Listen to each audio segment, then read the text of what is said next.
Hello and welcome to study with me. कल के session में हमने संथाल जनजाति को शुरू किया था और हमने 7 टॉपिक्स को इसके कवर कर लिए थे। यानी परिचय, जनसंख्या, वासस्थान, पोशाक तथा आभूषण, वाद्य यंत्र, सामाजिक जीवन इनका कैसा होता है संथाल जनजातियों का, और उनका जन्म संस्कार क्या होता है, ये मैंने कल के क्लास में कवर ऑलरेडी कर दिया है। ठीक है, अगर ये वाला वीडियो आपने नहीं देखा है तो ये वीडियो भी आप जाकर देख सकते हैं। इसका लिंक मैं यहाँ ऊपर में दे दूंगा। आज के आज के सेशन में इसके नेक्स्ट टॉपिक विवाह, मृत्यु संस्कार, गोत्र, नातेदारी, बिटलाहा, शिक्षा, धार्मिक जीवन इनका कैसा होता है, त्योहार किस क्या क्या मनाते हैं, राजनीतिक जीवन कैसा होता है, आर्थिक जीवन कैसा होता है, इन सभी चीजों को हम लोग डिस्कस करेंगे। तो आइए बिना किसी देरी के आज के सेशन को शुरू करते हैं। तो आज का पहला जो टॉपिक है संथाल जनजाति में वो है विवाह। यानी ये लोग किस तरह से विवाह करते थे और कौन कौन सी तरीकों से ये लोग विवाह किया करते थे। ठीक है, इसी को हम लोग को आज डिस्कस पहले करना है। तो विवाह परिवार की आधारशिला होती है जिसके आधार पर समाज की निरंतरता कायम रहती है। विवाह के अंतर्गत धार्मिक कानून तथा सामाजिक स्वीकृति सन्निहित होती है या सम्मिलित होती है जो यौन एवं आर्थिक उत्तरदायित्व के निर्वहन का अधिकार प्रदान करता है। झारखंड की संथाल जनजाति एक अंतर्विवाही जनजाति है जिसके बीच समगोत्रीय विवाह निषिद्ध है। संथाल जनजाति में एक विवाह की प्रथा प्रचलित है। ईसाई धर्म के प्रचार, औद्योगिकरण तथा शहरीकरण के परिणाम स्वरूप इसके बीच इन दिनों अंतरजातीय तथा गैर जनजातीय विवाह भी छिटपुट उदाहरण देखने को मिलते हैं। इसके बीच बाल विवाह का प्रचलन नहीं है। ठीक है, साली तथा देवर विवाह सामाजिक रूप में मान्य है। ठीक है, विधवा विवाह का भी इनके बीच प्रचलन है। बाजपन, चरित्रहीनता, एक साथ रहने की अनिच्छा, डायन होने की आशंका इत्यादि के आधार पर तलाक भी लिया जाता है। तलाक होने पर वधू मूल्य लौटा दिया जाता है। ठीक है, झारखंड की संथाल जनजाति में जीवन साथी प्राप्त करने के तरीके के आधार पर निम्नलिखित प्रकार के बापला यानी विवाह विवाह को संथाल जनजाति में क्या बोला जाता है? बापला। ठीक है, तो यहाँ बापला है तो आप लोग इसको समझिएगा, इसको विवाह ही है। ठीक है, इस भाषा में यानी सदाई बापला यानी सदाई विवाह। विवाह के कई सारे तरीके हैं, उसी को यहाँ पे बताया गया है। पहला है सादाई बापला। इस प्रकार के विवाह प्राय वर वधु के पसंद के आधार पर ही सुनिश्चित होते हैं। इसके पहले घर देखी, तिलक चढ़ी तथा टाका चाल की रस्में पूरी की जाती है। टाका चाल में वधु के लिए वर के परिवार की ओर से उसके पिता को पौन यानी कि वधु मूल्य दिया जाता है जो प्राय 12 रुपए का होता है। विवाह के 1, 3 या 5 दिन पूर्व वर तथा वधु पक्ष के यहाँ बारात जाती है। बारात के भोजन के खर्च वर पक्ष वहन करता है। सिंदूरदान विवाह का प्रमुख संस्कार होता है। बारात के लोग नाचते गाते वधु के परिवार के दरवाजे पर जाते हैं।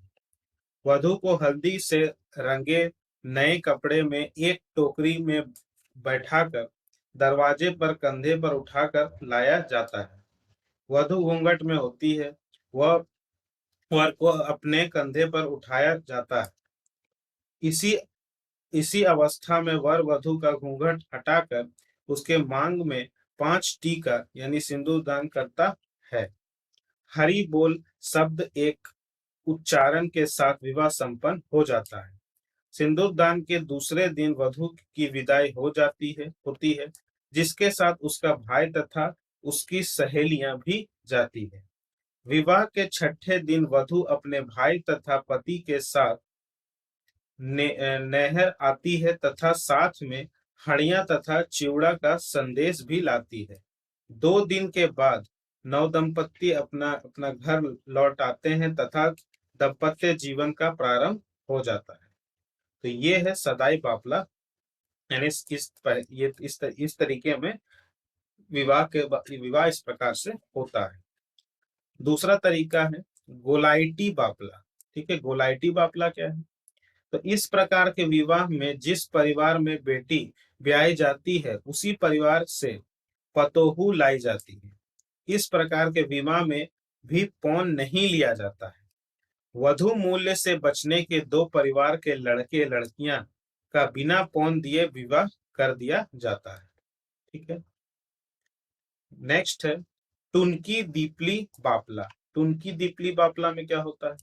इस प्रकार के विवाह में, तो इस प्रकार के विवाह प्रायः गरीब लोगों के बीच संपन्न किए जाते हैं। कन्या को वर के घर लाकर सिंदूर देकर शादी रचा दी जाती है। उसके बाद है घरदी जावाय बापला। इस प्रकार के विवाह में पुत्रहीन व्यक्ति वर के गांव जाकर उसे ले आते हैं। वधु वधु के लिए पौन देना पड़ता है तथा शादी के बाद उसे ससुराल में ही रहना पड़ता है। उसके बाद है अपगिर बापला। अपगिर बापला क्या है?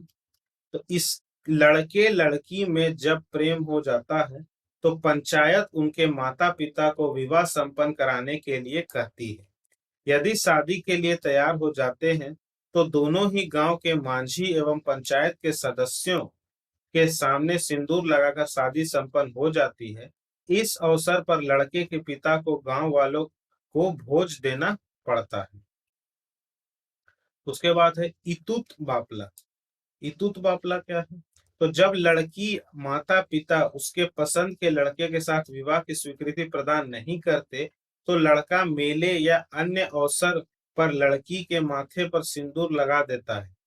लड़की के माता पिता को जब इस बात की सूचना मिलती है तो वे लड़के के गांव जाते हैं तथा कन्या मूल्य प्राप्त कर लेने पर विवाह संपन्न कर दिया जाता है। आगे है निर्बोलक बापला। इस प्रकार के विवाह में लड़की हटकर अपने पसंद के लड़के के साथ रहने लगती है।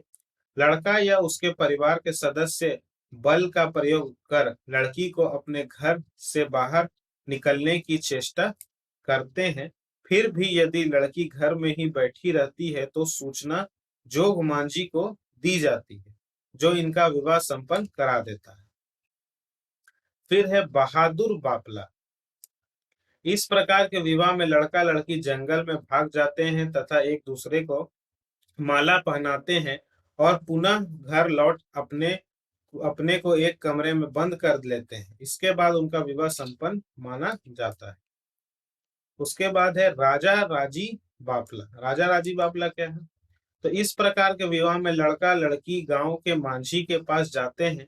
मांझी उन्हें लड़की के घर ले जाता है तथा गांव के वयोवृद्ध लोगों के समक्ष वह औपचारिक रूप से दुल्हन की सहमति प्राप्त कर लेते हैं।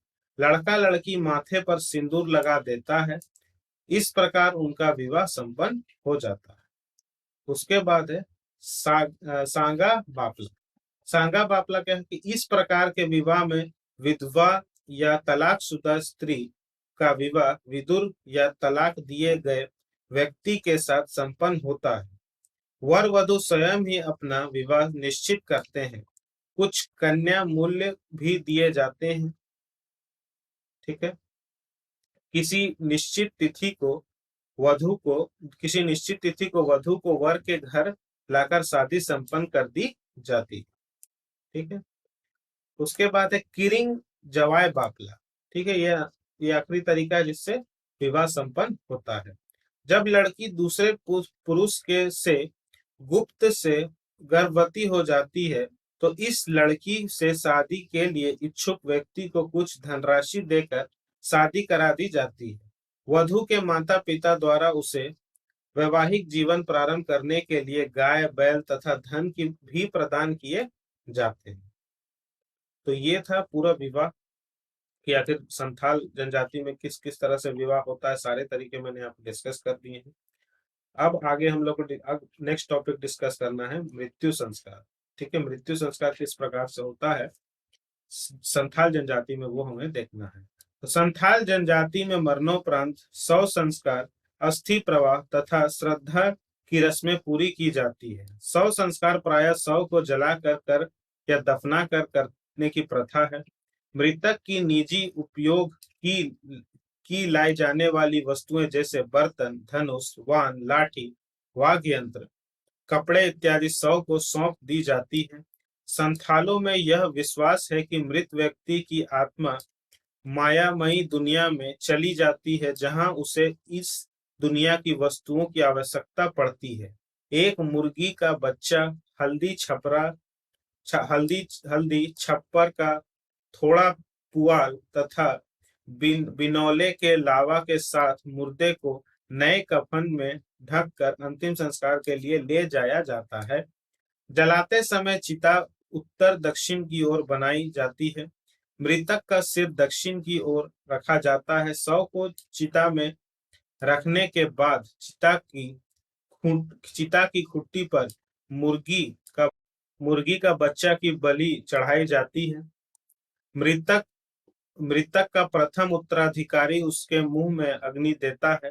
मुखाग्नि देने का अधिकार मृतक के क्रमशः पुत्र, पौत्र, पिता, भ्राता, भतीजा और चाचा को है।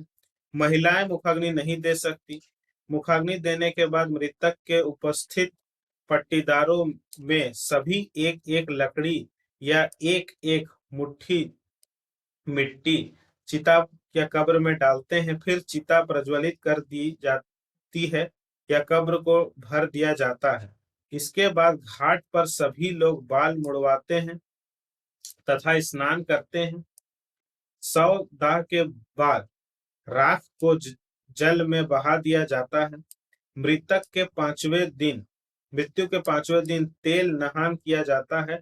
इस अवसर पर गांव के सभी बुजुर्ग व्यक्ति पुनः मृतक के घर बाल मुड़वा कर स्नान करने जाते हैं। फिर आत्मा पितर तथा मरांग बुरु के नाम से 3 व्यक्ति के मृतक घर पर घूमते हैं। लोग उसे उनके मौत का कारण पूछते हैं तथा भविष्य की विघ्न बाधाओं से मुक्ति पाने की आग्रह करते हैं। शाम को एक छोटे स्तर पर भोज का आयोजन किया जाता है। इस अवसर पर एक मुर्गे की बलि दी जाती है तथा बिना नमक की खिचड़ी पकाई जाती है। मृतात्मा को भी खिचड़ी का भोग चढ़ाया जाता है। भंडारण मृतात्मा का अंतिम संस्कार माना जाता है। जब तक भंडारण नहीं होता तब तक परिवार और गांव में अशुद्धता माना जाता है। इस बीच परिवार के सदस्य किसी सामाजिक या धार्मिक समारोह में हिस्सा नहीं लेते हैं।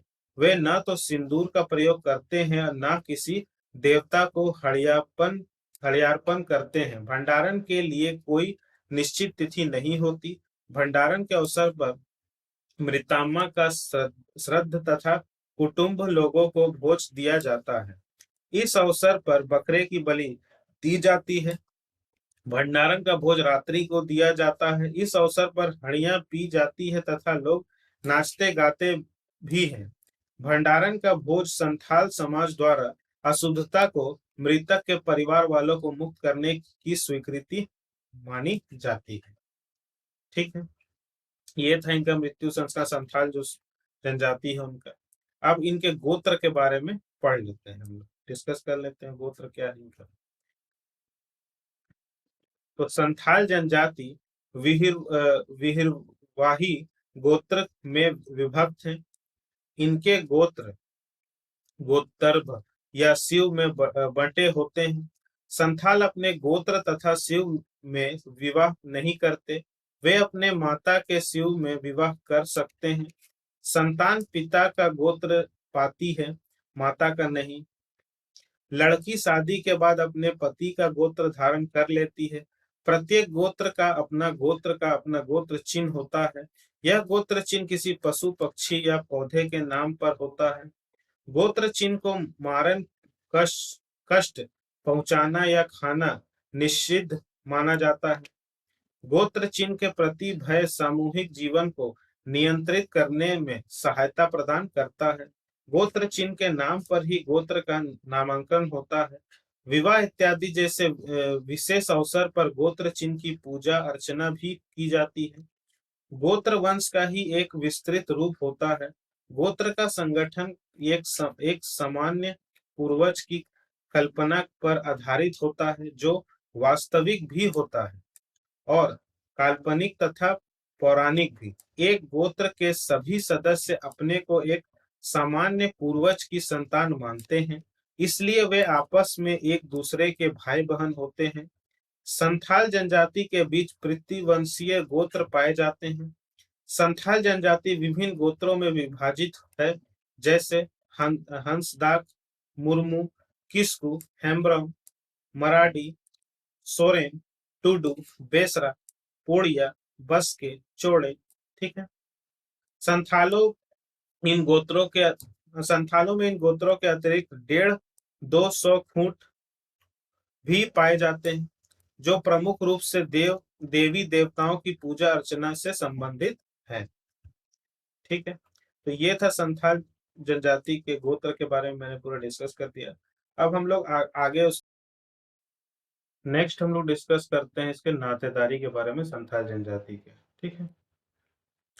समाज द्वारा स्वीकार जिन विशिष्ट सामाजिक संबंधों द्वारा मानव बंधा होता है, नातेदारी कहलाता है। ठीक है।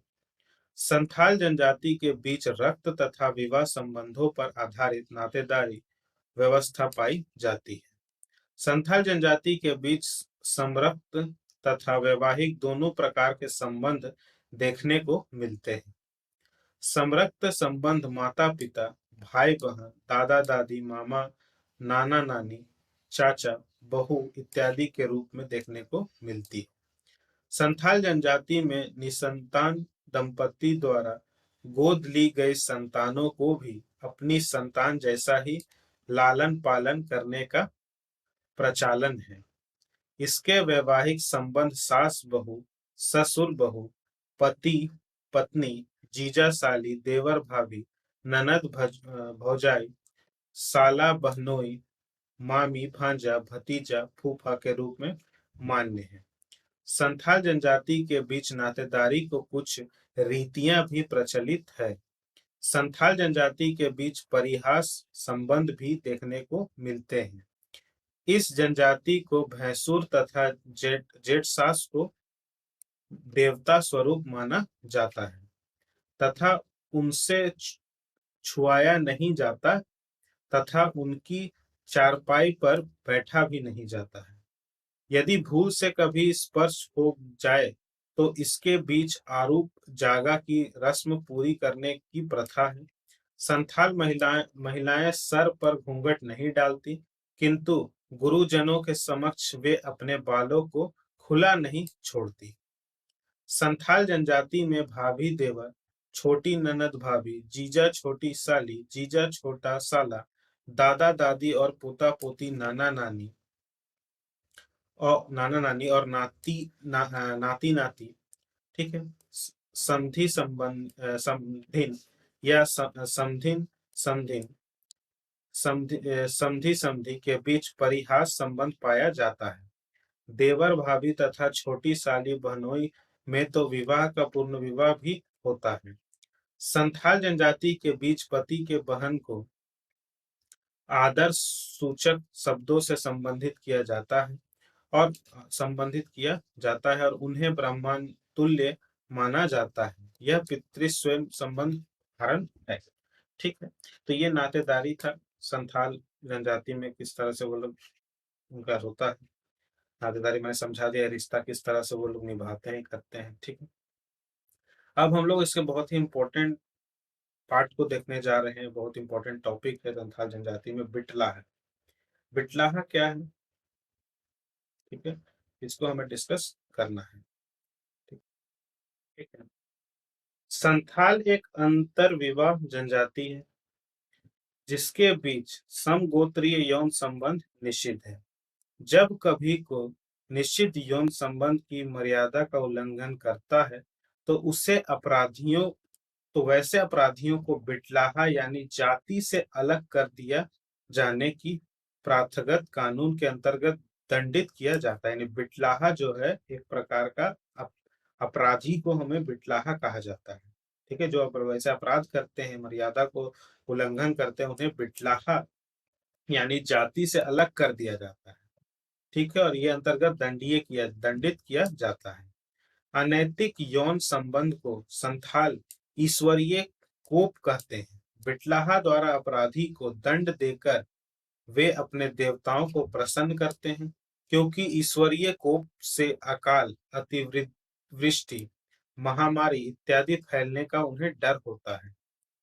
पी.ओ. बोर्डिंग 1930-31 द्वारा प्रतिपादित संथाल के शब्दकोश में बिटलाहा का शाब्दिक अर्थ निर्वासित, बहिष्कृत, विधि, बहिष्कृत इत्यादि बताया गया है। सामाजिक बहिष्कार की यह सजा अपराधियों संथाल पंचायत के निर्देशानुसार निर्धारित की जाती है। जब कोई संथाल महिला अपने ही गोत्र या निकट के संबंध के किसी पुरुष या किसी गैर संथाल पुरुष के यौन सहवास असक्त पकड़ी जाती है या इस आशय की सूचना प्राप्त होती है, तो ऐसे यौन अपराध की सजा सुनिश्चित करने के लिए गांव का मांझी अपने सहयोगी के साथ पारस्परिक विचार विमर्श तथा जांच पड़ताल कर बिटलाहा संबंधी सजा का निर्धारण करने के लिए अधिकृत होता है। किंतु यौन अपराध सिद्ध न होने की स्थिति में अफवाह फैलाने वाले को कड़ी सजा दी जाने की भी प्रावधान है।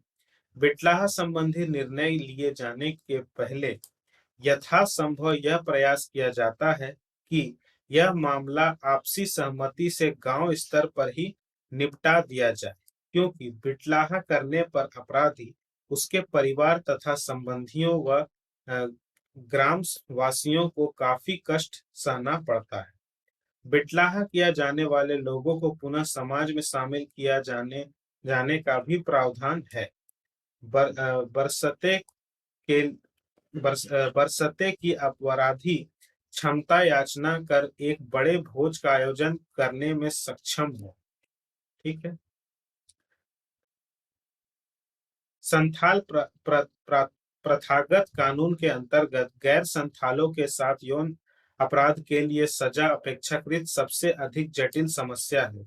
यह प्रक्रिया एक समुदाय का दूसरे समुदाय के प्रति जनाक्रोश का एक सर्वोत्तम उदाहरण है, जिसके अंतर्गत संथाली मूल्यों के नकारात्मकता के प्रति जनजातीय सामुदायिक भावात्मकता परिलक्षित होती है। गैर संथालों के साथ संथाली महिलाओं का यौन या वैवाहिक संबंध संथाली एकात्मकता के खतरे की स्थिति उत्पन्न कर सकती है। संथाल जनजाति के प्रसंग में यही डर संथाली संस्कृति के अंतर्गत बिटलाहा जैसे प्रक्रिया का उद्भव तथा आरोपण के लिए जिम्मेवार है। संथालों के बीच यह मान्यता है कि यदि कोई संथाल महिला गैर संथालों के साथ खाती पीती है, तो वह न केवल स्वयं को बल्कि संपूर्ण संथाल जनजाति को प्रदूषित करती है, और यदि वह गैर संथालों के साथ यौन संबंध रखती है तो अपने जनजातीय समुदाय को विघटित करती है। यही कारण है ऐसे स्थिति में संलिप्त संथाल युवती तथा गैर संथाल युवक को पकड़कर पीटा जाता है तथा ग्राम सभा में लाकर सजा दी जाती है। ठीक है। निषिद्ध यौन संबंध की घटना प्रमाणित हो जाने की स्थिति में गांव का मांझी पड़ोस के कम से कम 5 गांव के मांझी के साथ विचार विमर्श कर बिटलाहा करने का निर्णय लेता है, जिसकी अंतिम स्वीकृति परगनैत द्वारा दी जाती है।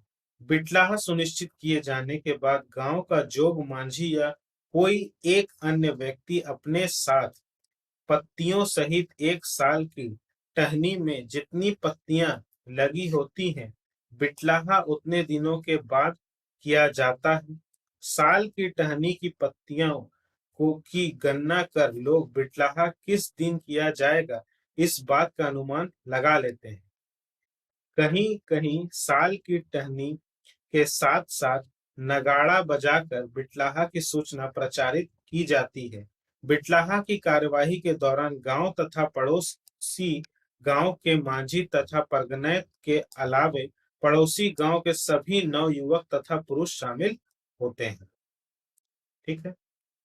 कालांतर में बिटलाहा की कार्यवाही के दौरान अनुमंडलिताधिकारी का किसी दंडाधिकारी को भी कानून तथा व्यवस्था बनाए रखने के लिए प्रतिनियुक्ति किया जाने लगा। बिटलाहा के लिए निश्चित किए गए दिन को सुबह 8 से 9 बजे गांव तथा पड़ोस गांव के नवयुवक तथा अन्य पुरुष सकवा, भैंस के सींग के निर्मित वाद्य यंत्र, बांसुरी, ढोलक, नगाड़ा, तीर तथा धनुष के साथ गांव के निकट खाली स्थान में एकत्रित होते हैं तथा अभियुक्त को समझा बुझाकर बिटलाहा की प्रक्रिया को टालने की कोशिश करते हैं, किंतु अभियुक्त द्वारा न माने जाने पर ही बिटलाहा संबंधी अंतिम निर्णय ले लिया जाते हैं। इसके बाद उस गली के पर जहां अभियुक्त का घर होता है लोग एकत्रित होते हैं। इस भीड़ के लोगों के द्वारा अभियुक्त के नाम तात्कालिक तौर पर अश्लील गीत रचे जाते हैं। ढोल तथा नगाड़े पर इस तरह के जोरदार थाप लगाए जाते हैं ताकि मोली तथा उसकी नाद सुनाई पड़े। एकत्रित भीड़ में लोग अपने साथ तीर व धनुष लेकर ठहाका लगाते तथा जोर से नगाड़े, ढोल व बांसुरी बजाते हुए तथा अश्लील गीत गाते हुए आगे बढ़ते हैं तथा गली के इस छोर से उस छोर तक 2-3 बार चक्कर लगाते हैं। इस अवसर पर संथाल दुबुर नृत्य करते हैं। इस समय गांव की महिलाएं अपनी प्रतिष्ठा को ध्यान में रखते हुए दूसरी जगह चली जाती है या किसी एक घर में एकत्रित हो जाती है। अपराधी के घर की गली में प्रवेश द्वार पर गांव का मांझी जो अपने हाथ में जल भर कर एक लोटा ले लिया होता है, को देखते ही लोग अश्लील गीत गाना बंद कर लेते हैं। ठीक है, आगे देखते हैं।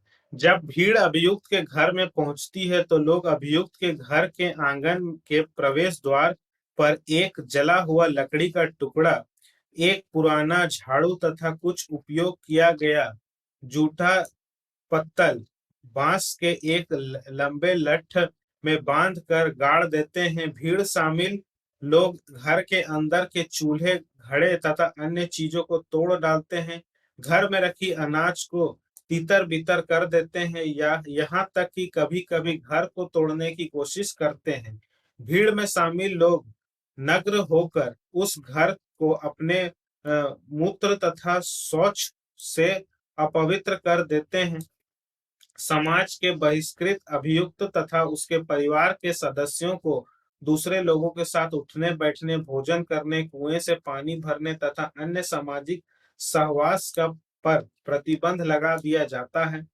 उस परिवार के लोगों के साथ शादी विवाह भी निषिद्ध कर दिया जाता है तथा जो व्यक्ति उन्हें शरण देता है उसे भी जनजाति से बहिष्कृत कर दिया जाता है तथा इस तरह अभियुक्त का बहिष्कृत परिवार सामाजिक रूप से मृत हो जाता है। इस दौरान चूंकि बहिष्कृत परिवार के साथ साथ गांव के लोग भी काफी कष्ट महसूस करते हैं, इसलिए गांव के लोग इस बहिष्कृत परिवार को इतना परेशान करते हैं कि बहिष्कृत परिवार या तो गांव छोड़कर अन्यत्र चला जाता है जहां उसके विषय में कोई नहीं जानता, या फिर वह समाज में पुनः शामिल होने का प्रयास करता है।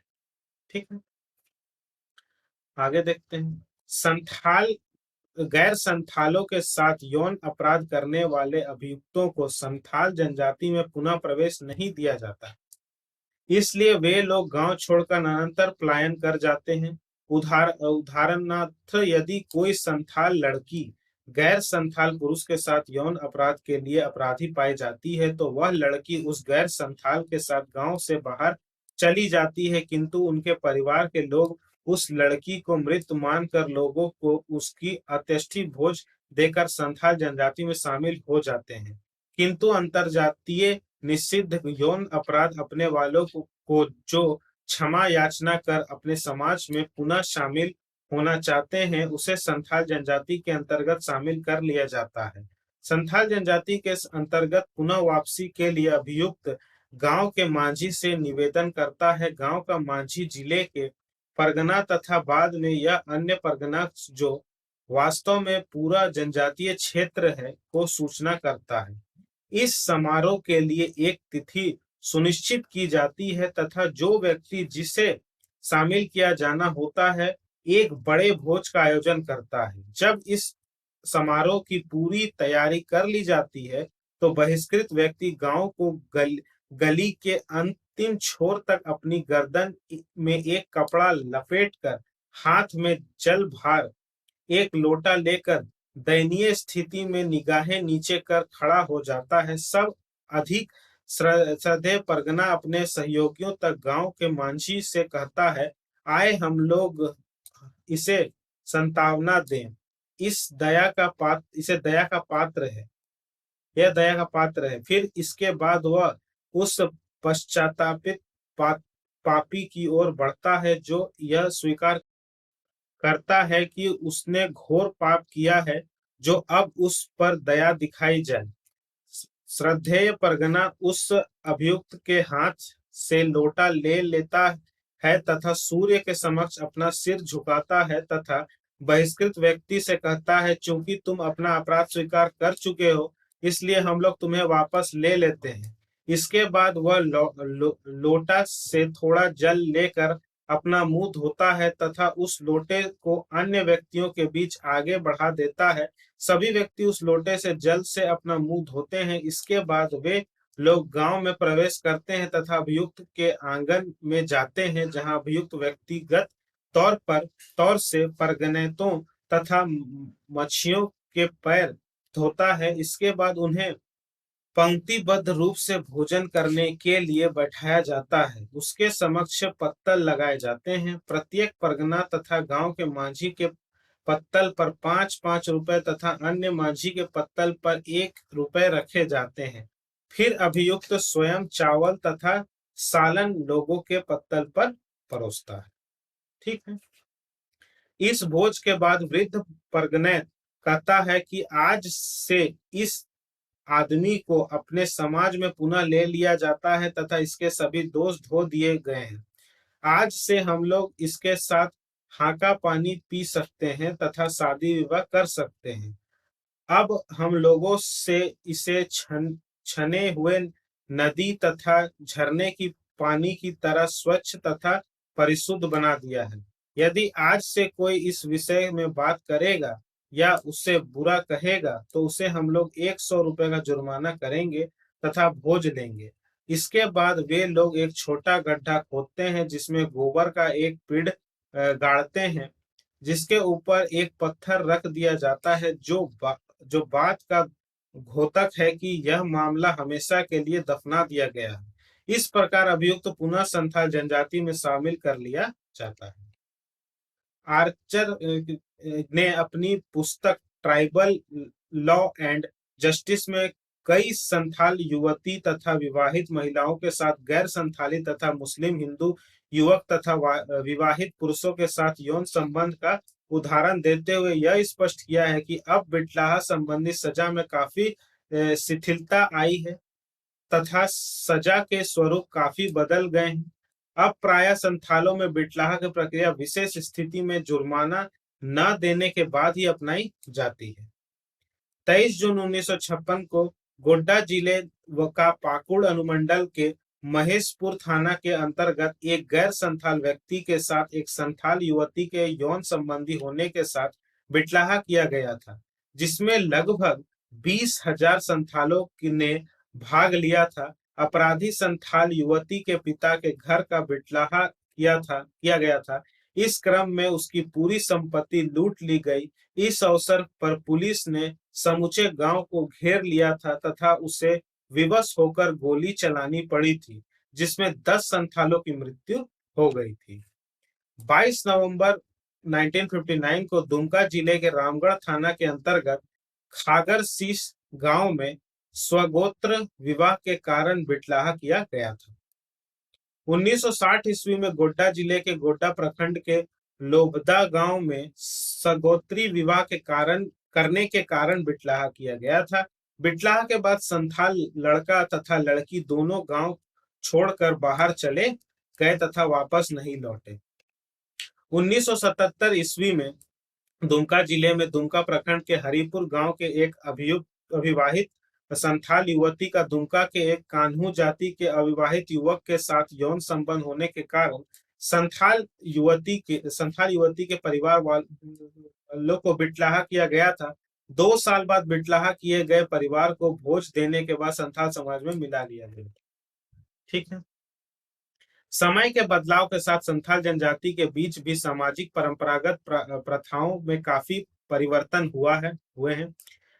शिक्षा के प्रसार तथा औद्योगिकरण के कारण औद्योगिक तथा अन्य रोजगार केंद्रों में संथाल महिलाओं के कामकाज के रूप में नियोजन तथा संथालों की बदलती मनुस्मृति के कारण बिटलाहा जैसे प्रक्रिया अब धीरे धीरे अब विलुप्त होने के कगार पर आ खड़ी है। संथालों के बीच ईसाई धर्म के प्रसार होने के कारण ईसाई संथाल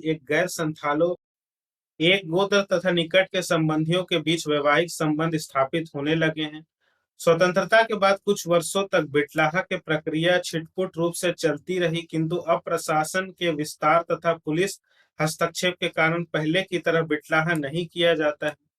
नर्मदेश्वर प्रसाद के मतानुसार संथालों के बीच प्रचलित बिटलाहा का स्वरूप काफी बदल गया है तथा पुलिस प्रशासन लागू किए जाने के बाद उसकी प्रबलता तथा विधि में यथेष्ट नरमी आई है।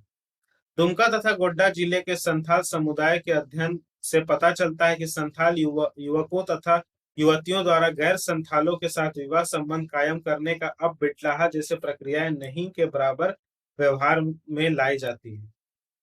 दुमका जिले के गोपीकंदर थाना के दुर्गपुर गांव के सुरेंद्र गुप्ता के द्वारा उसी गांव की संथाल युवती सुशील हांसदा के साथ विवाह किए जाने पर बिटलाहा जैसे प्रक्रियाएं नहीं अपनाई गई। इस दंपति ने 1888-79 ईस्वी में जिला कल्याण पदाधिकारी दुमका के अंतरजातीय विवाह अनुदान के रूप में 5,000 रुपए प्राप्त किए। दुमका के सदर अस्पताल से के सुरेंद्र सोरेन नामक संथाल युवक के सदर अस्पताल की एक गैर संथाल युवती उषा कुमारी के साथ विवाह किया था। 1988-79 ईस्वी में जिला कल्याण पदाधिकारी दुमका के अंतरजातीय विवाह अनुदान के रूप में 5,000 रुपए की धनराशि प्राप्त की। दुमका जिले के दुमका प्रखंड के विजयपुर गांव, जो अब दुमका शहर का एक हिस्सा बन चुका है, में 6 से 7 संथाल युवतियों द्वारा यादव जाति के युवकों द्वारा शादी कर लिया जाने के कारण युवती के परिवार का बिटलाहा नहीं किया गया। विजयपुर गांव के संथालों ने केवल उन पर इतना ही प्रतिबंध लगाया कि लड़कियां शादी के बाद अपने माता पिता के घर कभी नहीं आएंगी। विजयपुर गांव में एक उदाहरण ऐसा भी है कि जो मिला कि एक संथाल युवती यादव युवक के साथ विवाह कर लेने के बाद भी उन अपनी बच्ची के साथ अपने संथाल माता पिता के साथ ही रहती है तथा अपने यादव जाति के पति के घर नहीं जाती। क्योंकि गैर संथालों का बिटलाहा करने का प्रावधान संथाल संहिता में नहीं है, अतः गैर संथालों द्वारा मामले में अदालती मुकदमा दायर किए जाने भी छुटपुट उदाहरण मिलते हैं। यौन संबंधी के मामलों में अब संथाल भी अदालतों में लाने लगे हैं। ठीक है, ये था पूरा बिटलाहा का प्रक्रिया कैसे होता है। ठीक है, सजा दिया जाता है, तो पूरे प्रक्रिया को मैंने यहाँ पे बहुत ही डिटेल में डिस्कस किया है। अब हम लोग इसके अगले जो टॉपिक है, ये बहुत इंपॉर्टेंट टॉपिक का बिटलाहा है। ठीक है, ध्यान से देखिएगा, समझिएगा, बहुत इजी लैंग्वेज में है। अब हम लोग इसके नेक्स्ट टॉपिक यानी शिक्षा को डिस्कस करेंगे कि संथाल जनजाति में शिक्षा किस तरह से दी जाती है। ठीक है, शिक्षा क्या प्रक्रिया है। तो झारखंड की संथाल जनजाति की जीवन शैली को अनौपचारिक शिक्षा संस्थागत प्रक्रिया के रूप में परंपरागत तौर प्रभावित करती रही है। यद्यपि इनके बीच युवा गृह जैसे संस्था का अभाव रहा है, हो युवक युवतियों को सामाजिक कर्तव्य तथा दायित्व संबंधी प्रशिक्षण प्रदान कर सके, किंतु परिवार पड़ोसी तथा गांव की पुष्टि भूमि में संथाल बच्चों को साधारणतः पूर्व काल के दौरान अनौपचारिक ढंग से प्रशिक्षित करने की प्रक्रिया निरंतर अस्तित्व में बनी रही है। संथाल युवा तथा युवतियों के आचरण संबंधी नैतिक शिक्षा के लिए जोग मांझी की भूमिका महत्वपूर्ण रही है। ईसाई मिशनरी के आगमन के पश्चात गिरजाघरों की स्थापना के साथ ही इनके बीच औपचारिक शिक्षा का सूत्रपात हुआ। स्वतंत्रता प्राप्ति के बाद सरकारी स्तर पर इनके बीच शिक्षा के फैलाव के लिए विद्यालय तथा महाविद्यालय खोले गए। तकनीकी शिक्षा प्रदान करने के लिए औद्योगिक प्रशिक्षण संस्थान तथा पॉलिटेक्निक संस्थाएं भी उपलब्ध कराई गई। दुमका स्थिति प्राक प्रशिक्षण केंद्र के अंतर्गत टकन तथा असुलिपि की परीक्षाओं के लिए झारखंड सरकार के कल्याण विभाग द्वारा प्रशिक्षण कार्यक्रम चलाए गए। राष्ट्रीय प्रौढ़ शिक्षा कार्यक्रम के तहत 15 से 35 आयु वर्ग के निरक्षरों के साक्षर बनने तथा कार्यात्मक शिक्षा प्रदान करने के लिए वयस्क शिक्षा केंद्र खोले गए। सांकेतिक बाल विकास सेवा योजना के आंगनबाड़ी केंद्रों के अंतर्गत आंगनबाड़ी केंद्रों के माध्यम से 3 से 6 वर्ष की आयु के बच्चों को विद्यालय पूरे अनौपचारिक शिक्षा प्रदान की जा रही है। फिर भी संथाल जनजाति के बीच शिक्षा प्रसार की गति धीमी है। संथाल जनजाति के बीच साक्षरता दर 1981 की जनगणना के अनुसार 12.55% थी, जो 1991 की जनगणना के समय 16.75% हो गई। 2001 की जनगणना के अनुसार संथाल जनजाति के बीच साक्षरता दर 27.31% थी। संथाल जनजाति के बीच उच्च शिक्षा का भी समुचित प्रसार नहीं हो पाया है, जिसके लिए सरकार तथा सामाजिक प्रतिबद्धता की आवश्यकता है। तो ये था संथाल जनजाति के शिक्षा के बारे में मैंने डिस्कस किया। अब हम लोग डिस्कस करेंगे इनके धार्मिक जीवन के बारे में। ठीक है, संथाल जनजाति का धार्मिक जीवन कैसा है, इसको हम लोग पूरे डिटेल में डिस्कस करते हैं।